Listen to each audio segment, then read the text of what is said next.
The Joy and Huge Health Benefits of Induction Cooking. Our Electrifying World is a series about how electrification is creating a more sustainable energy transition. It is sponsored by Rewiring America. It's a busy evening at Borman's on Oak, the popular new tap room in southeast Portland. At the bar towards the back of the room, customers are ordering drinks from a 30-strong list of intriguing sounding ciders, including Looking Glass and Forbidden Fruit. Over to the right is a window into the tiny galley kitchen, where Chef Daniel Green is expertly sautéing squid with sofrito and black rice in a cast iron skillet. So far, so to be expected in a trendy neighborhood joint such as this. But there is one notable thing missing from the scene too, if you count the lack of sweat from the chefs, and there's the flash of flames making their way around the pots and pans and flaring up at moments of culinary intensity. Forget industrial gas stovetops altogether, in fact, because Green is cooking on a single Mirage Cadet Induction cooktop. It's perfect for all our needs, says the chef who has earned acclaim for his simple menu and house-made bread and pizza. He especially likes that the cooktop is mobile, so if need be the kitchen crew can move it to another room to create more counter space for kneading dough or slicing veggies. Daniel Green at Borman's on Oak. Credit Kelly Mooney. Green is part of a growing cohort of professional chefs and home cooks who are ditching gas burners in favor of induction stoves, driven by everything from personal choice to policy. A number of cities and states in the US concerned with the health and climate impacts of gas stovetops are taking action. In 2021, New York became the first city in the country to set an air emissions limit for indoor combustion of fuels within new buildings, effectively banning the installation of new gas-burning stoves. Over the past few years, more than 129 cities and local governments across the country, from San Francisco to Washington, D.C., have adopted policies to encourage or require all-electric buildings. 5 states, California, Colorado, Maryland, New York, and Washington, have also passed such policies. Cooking over an open flame inarguably comes with a certain charm, but it turns out that it is seriously detrimental to our health. The evidence is piling up. Gas cookers release noxious fumes like benzene, methane, carbon monoxide, and nitrogen dioxide. These chemicals aren't good for anyone, but they are particularly damaging to children whose lungs and immune systems are still developing. Scientists at Stanford have found that using even a single gas burner on high can increase indoor concentrations of benzene, which is linked to cancer risk, to levels on a par with those found in secondhand tobacco smoke. Weighed down by negative news. Our Smart Bright weekly newsletter is the uplift you've been looking for. You're not even safe when your burners are off, it turns out.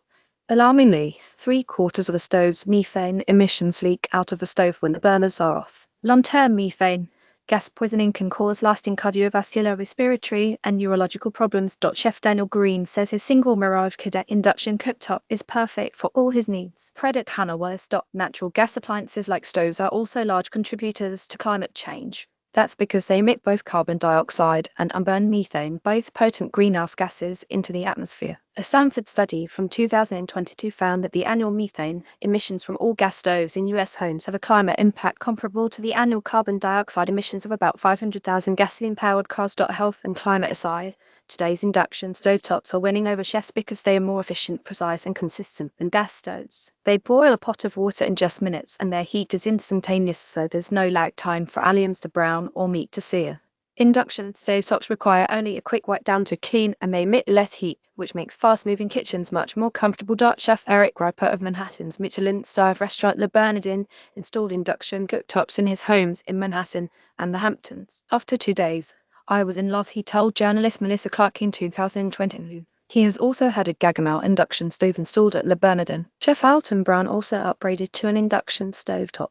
His home kitchen, he says, is both cooler and cleaner without the gas range. Andrew Forlines, in his role as cooking electrification administrator for the city of Denver, spends a lot of time educating chefs, distributors, and restaurant operators about the benefits of induction stovetops. He says most chefs find it easy to make the switch. Really, the learning curve is that it gets hotter quicker, he says. That means that you have to have everything chopped ahead of time, unlike with a gas range when you could throw the onions and garlic on a burner and then continue chopping vegetables while the alliums are heating up in the south pan. You want to have your mise en place ready to go, he says. In his conversations with chefs and operators, Forlines often reminds them that induction stovetops have digital interfaces that allow a certain amount of pre-planning and programming. A lot of what I talk about is labor savings. When you integrate your workflow into the equipment, you get better yields, he says. Someone said it to me best. It's an expensive oven, but it's a really affordable employee. Using even a single gas burner on high can increase indoor concentrations of benzene to levels on a par with those found in secondhand tobacco smoke. Credits are G. Mine Shutterstock. Chef Josh Dorkak at MS in Ashland, Oregon agrees. It is kind of like having an extra set of hands sometimes, he says of his two Breville Control Freak models, and they're easy to clean up. His pans have less wear and tear because they don't get licked by flames every night, he says. A mess which has been